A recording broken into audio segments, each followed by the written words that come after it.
Hello students, polytechnic Libre learning में आप सभी का स्वागत है। तो बच्चों, DFCCIL जो कि dedicated freight corridor corporation of India limited है और ये भारत सरकार का एक उपक्रम है। इसमें पॉलीटेक्निक डिप्लोमा किए हुए स्टूडेंट्स के लिए एग्जीक्यूटिव के पद निकले हैं और काफ़ी अच्छी संख्या में और काफ़ी ब्रांच के बच्चों के लिए इसमें वैकेंसी हैं। तो इस मौके को आपको नहीं चूकना है।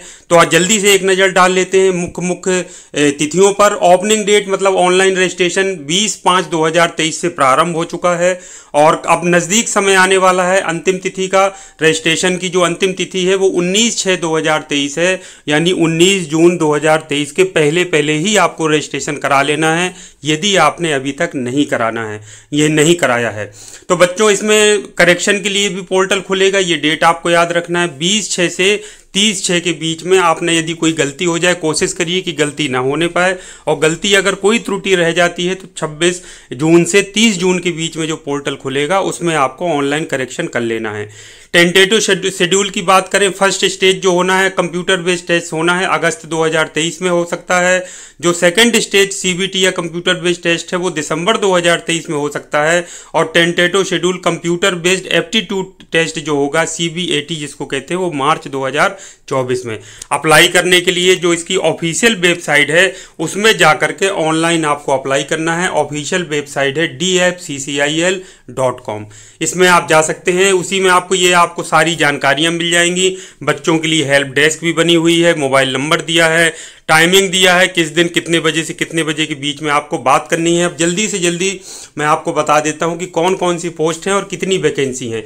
एग्जीक्यूटिव सिविल मतलब सिविल इंजीनियरिंग के लिए है, सिविल इंजीनियरिंग या transportation, civil engineering construction technology, civil engineering public health, civil engineering water resource. इस तरीके से ब्रांच से यदि किसी ने भी किया है 60% या इससे अधिक मार्क्स के साथ तो वो अप्लाई कर सकता है। 50 वैकेंसी हैं, इस तरीके से अलग अलग भी दी गई हैं, इसको आप देख सकते हैं।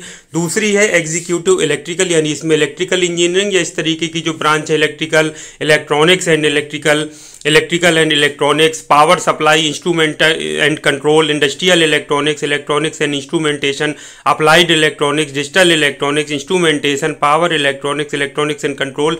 ये जितनी भी इस तरीके के नाम से ब्रांच चलती हैं उसमें से यदि आपने डिप्लोमा किया है 60% या उससे अधिक है तो आप अप्लाई कर सकते हैं। 30 वैकेंसी हैं, अलग अलग कैटेगरी वाइज भी दिया है, इसमें आप अप्लाई कर सकते हैं। तीसरा है ये एग्जीक्यूटिव है ऑपरेशंस एंड बिजनेस डेवलपमेंट के लिए। तो ये पॉलीटेक्निक डिप्लोमा के लिए नहीं है, ग्रेजुएशन वालों के लिए है। तो आप यदि कोई आपका परिचित का है तो वो अप्लाई कर सकते हैं। एग्जीक्यूटिव फाइनेंस, इसमें भी आपका कॉमर्स होना चाहिए, डिग्री होना चाहिए, बैचलर्स डिग्री। 14 पोस्ट है, आपके कोई काम का हो तो बता सकते हैं। एग्जीक्यूटिव ह्यूमन रिसोर्स के भी हैं, bachelor of business administration, BBA किसी ने किया हो, BMS किया हो HR से तो वो अप्लाई कर सकता है। ये आप डिप्लोमा के लिए आ गया। 6 नंबर पे IT के लिए, इसमें कंप्यूटर साइंस और IT वाले अप्लाई कर सकते हैं। 6 पोस्ट हैं।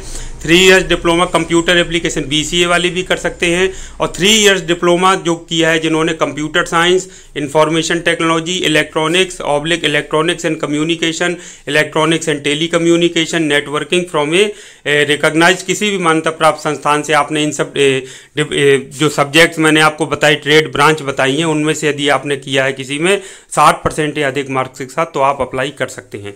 इसमें इंफॉर्मेशन टेक्नोलॉजी के लिए है, लेकिन इंफॉर्मेशन टेक्नोलॉजी के साथ कंप्यूटर साइंस, वो आपने देखा कि इलेक्ट्रॉनिक्स और इलेक्ट्रॉनिक्स एंड कम्युनिकेशन वाले भी इस कैटेगरी में अप्लाई कर सकते हैं, लेकिन IT और CS वाले इसमें जरूर अप्लाई करें।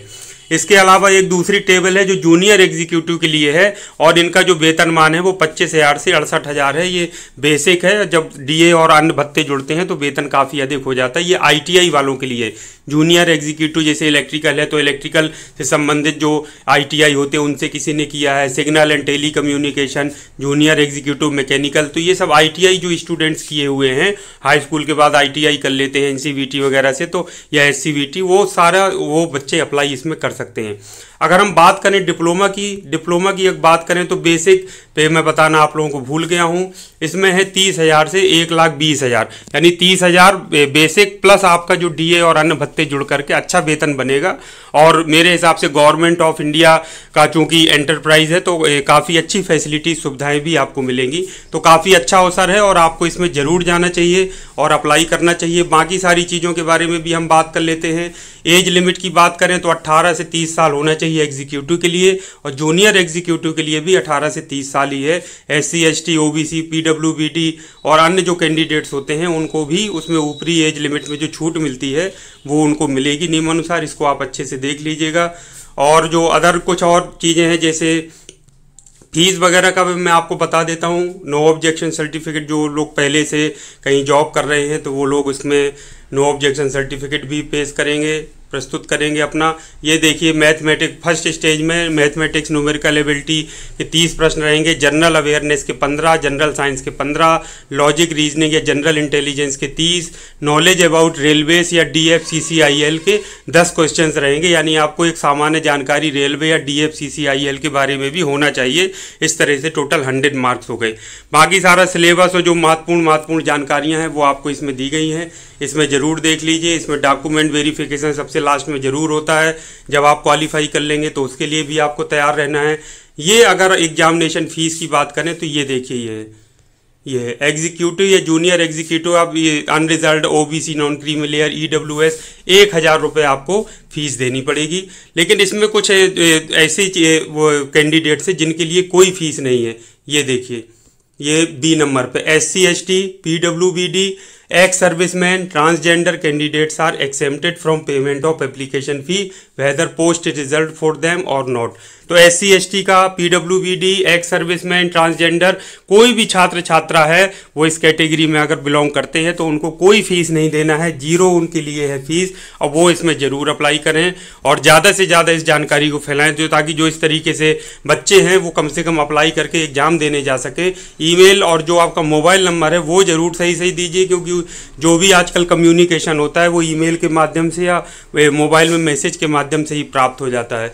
तो बाकी सब आप खुद देख लीजिए। इसमें जो भी आप डिटेल में अप्लाई करने के पहले सारे डॉक्यूमेंट्स रेडी रखिए, एक बार उसको पढ़ लीजिए और जो भी चीज़ें हैं उसको अच्छे से समझ कर ही उसमें अप्लाई करिए। सर्टिफिकेट्स के फॉर्मेट भी इसमें सारे दिए हुए हैं।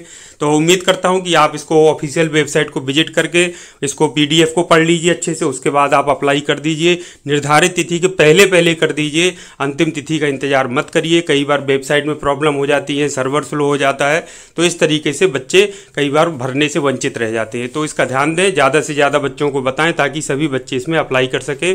Thank you very much. आप सभी का दिन शुभ हो।